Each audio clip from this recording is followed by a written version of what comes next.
On the evening of March 4, 2025, President Donald J. Trump stood before a joint session of Congress, ready to deliver a message to the nation. The setting was grand, the air thick with anticipation. This wasn't a State of the Union, not officially, but it held that weight. This was Trump, back on a familiar stage, addressing the country with his vision. He titled his speech, "The Renewal of the American Dream," a promise to restore the nation to a former glory.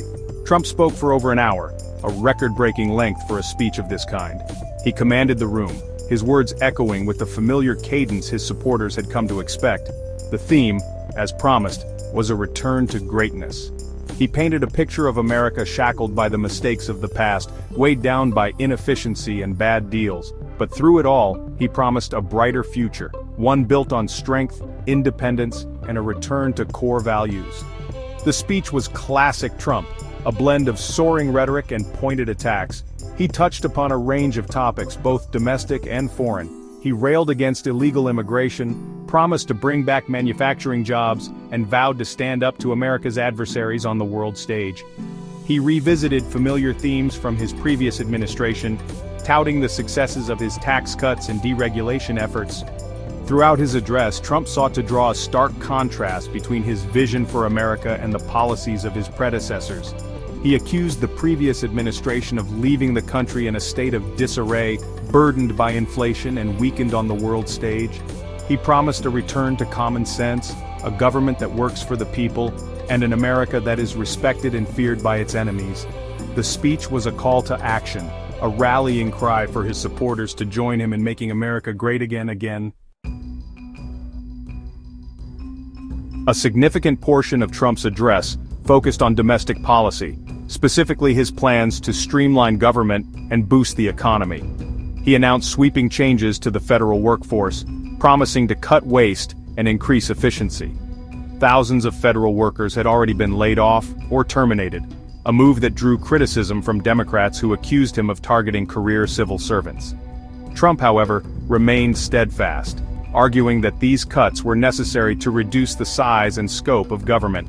Central to his plan was the newly formed Department of Government Efficiency, or DOGE. Headed by none other than tech entrepreneur Elon Musk, DOGE was tasked with identifying and eliminating wasteful spending across all government agencies. Trump touted DOGE's early successes, claiming that they had already uncovered millions of dollars in savings. Critics, however, argued that these savings were a drop in the bucket compared to the overall federal budget and that DOGE was nothing more than a vanity project. Trump also used his address to address the issue of affordability, a topic that resonated with many Americans struggling with the rising cost of living. He blamed the previous administration for what he called an inflation nightmare, pointing to rising prices for everyday goods like gas and groceries. He promised that his policies, including tax cuts, deregulation, and a focus on American energy independence, would bring down costs and ease the burden on working families. The president's plans for economic revitalization, however, extended beyond just cutting costs. He announced new tariffs on goods from Mexico, Canada, and China, a move he argued was necessary to protect American jobs and businesses. These tariffs, he promised, would bring back manufacturing jobs to the U.S. and reduce America's dependence on foreign goods. This announcement, however, was met with mixed reactions. While some applauded Trump's tough stance on trade, others, particularly those in the agricultural and manufacturing sectors, feared that these tariffs would lead to retaliatory measures and harm the very industries they were intended to protect. Shifting his focus to the international stage, Trump outlined his vision for a strong and assertive America.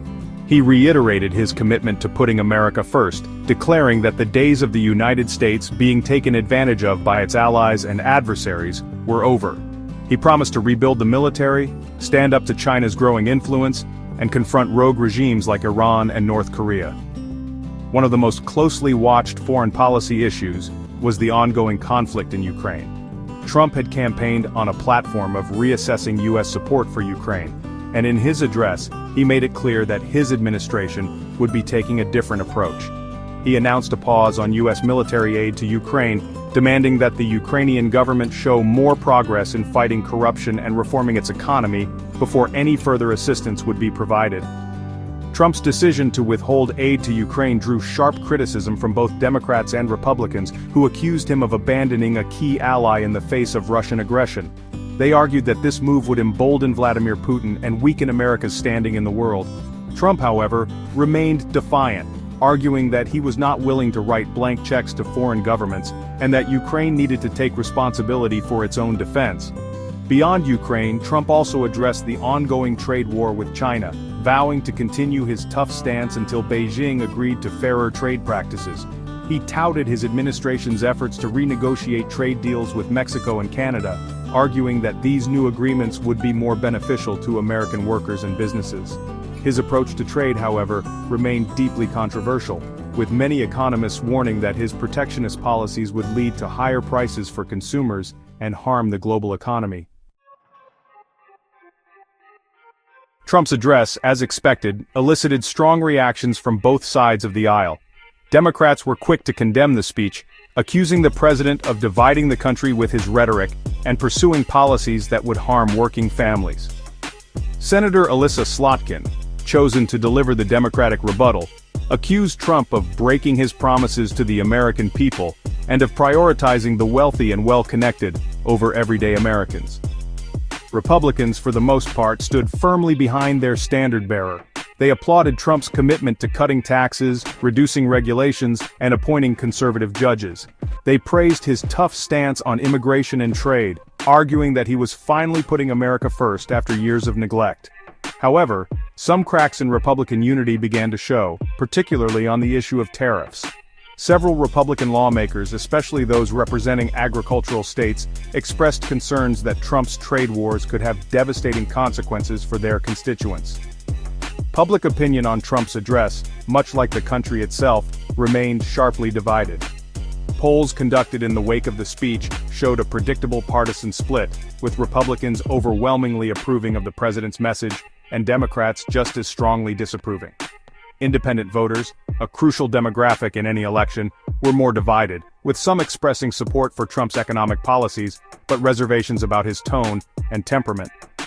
As the dust settled on Trump's address to Congress, it was clear that the nation remained deeply polarized. His speech, rather than bridging the divide, seemed to further entrench the two sides in their respective corners. The coming months and years promised to be a tumultuous time in American politics, as the country grappled with the implications of Trump's policies and the deep divisions that continued to plague the nation.